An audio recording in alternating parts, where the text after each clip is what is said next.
Perkenalkan, nama saya Cahya Filia Gultom dengan NIM 2302035 dari kelas MSPA 2020. Di sini saya akan menyampaikan video rangkuman materi Laboratorium Kualitas Air. Materi pertama, pengenalan alat. Alat-alat pengukuran perairan ada 3 parameter. Yang pertama fisika, kedua kimia, dan ketiga biologi.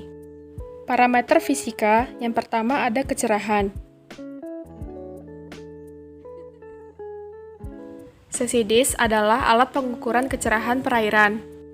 Alat sesi adalah keping berbentuk lingkaran bergaris tengah yang terbagi 4 bagian, dengan warna hitam dan putih berselang-seling setiap bagiannya. Yang kedua ada suhu. Termometer adalah alat yang digunakan dalam pengukuran suhu. Termometer ada beberapa jenis. Yang pertama ada termometer alkohol. Yang kedua ada termometer air raksa. Yang ketiga ada termometer digital. Yang ketiga padatan terlarut total atau TDS. Padatan terlarut total atau TDS adalah bahan-bahan terlarut dalam air yang tidak tersaring dengan kertas milipor. Selanjutnya ada parameter kimia. Yang pertama ada oksigen terlarut atau DO.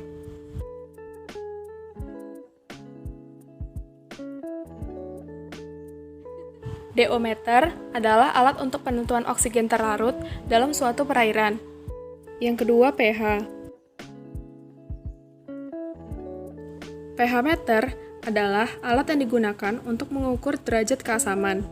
Yang terakhir ada parameter biologi. Yang pertama plankton.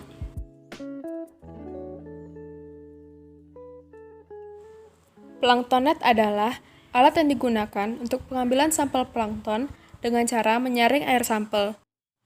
Yang kedua, bentos.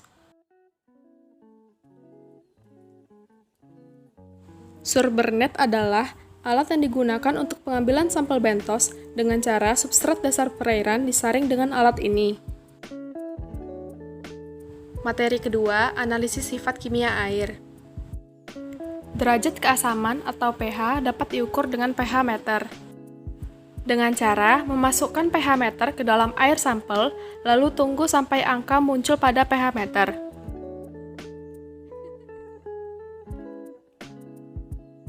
Selanjutnya, oksigen terlarut atau DO, yang cara kerjanya dengan mengambil air dari danau dan dimasukkan ke dalam botol Winkler, lalu diukur dengan metode Winkler.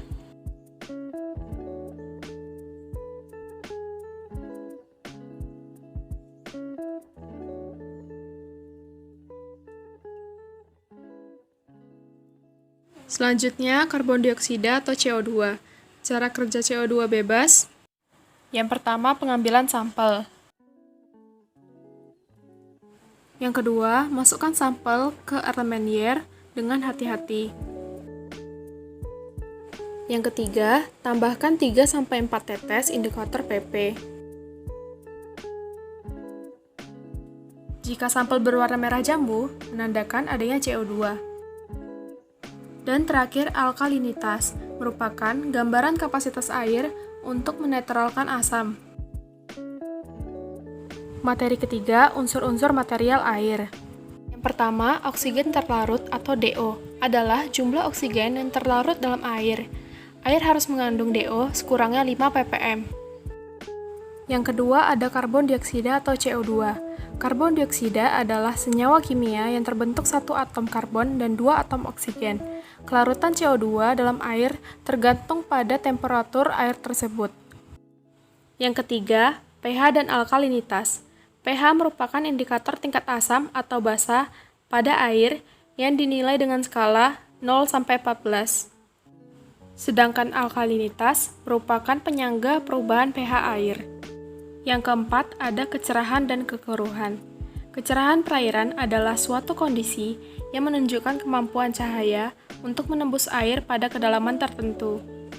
Kekeruhan adalah keadaan di mana transparasi suatu zat cair berkurang akibat kehadiran zat-zat yang tak larut. Yang kelima, BOD adalah suatu karakteristik yang menunjukkan jumlah oksigen terlarut yang diperlukan oleh mikroorganisme seperti bakteri. Yang keenam ada COD, adalah jumlah oksigen yang dibutuhkan dalam proses oksidasi kimia. Yang terakhir ada ion-ion di perairan. Yang pertama ion utama, contohnya seperti kalsium, magnesium, dan nitrogen. Yang kedua ion minor, contohnya silika dan mangan. Yang ketiga ion renik, contohnya aluminium. Materi keempat, kecerahan dan kekeruhan. Kecerahan perairan. Kecerahan perairan adalah suatu kondisi yang menunjukkan kemampuan cahaya untuk menembus air pada kedalaman tertentu. Alat yang dapat mengukur kecerahan adalah sesidis.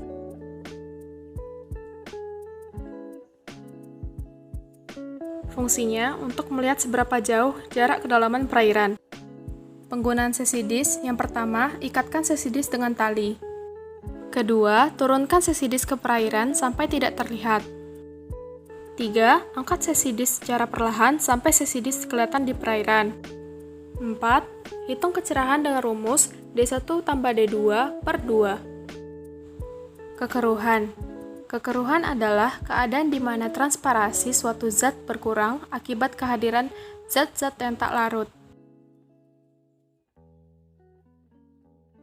Turbidimeter adalah alat yang digunakan untuk mengukur kekeruhan air atau suatu larutan. Materi kelima, pencemaran air terhadap budidaya ikan. Pencemaran air adalah peristiwa masuknya zat atau komponen lain ke dalam perairan. Contohnya seperti limbah, sampah, dan logam berat. Budidaya ikan. Pencemaran ikan terhadap budidaya ikan dapat mengganggu ekosistem di dalamnya dan dapat membuat ikan mati.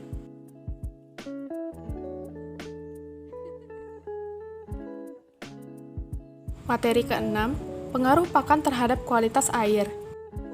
Pakan ikan. Pakan digunakan untuk memberikan nutrisi kepada ikan. Pemberian pakan dibedakan menjadi 3 kelompok. Yang pertama, secara berlebihan. Yang kedua, pemberian pakan sekenyangnya. 3. Pemberian pakan dibatasi. Parameter kualitas air itu ada 2. Yang pertama ada amoniak dan fosfat. Materi terakhir yaitu pembuatan filter air sederhana. Berikut proses pembuatan filter air sederhana.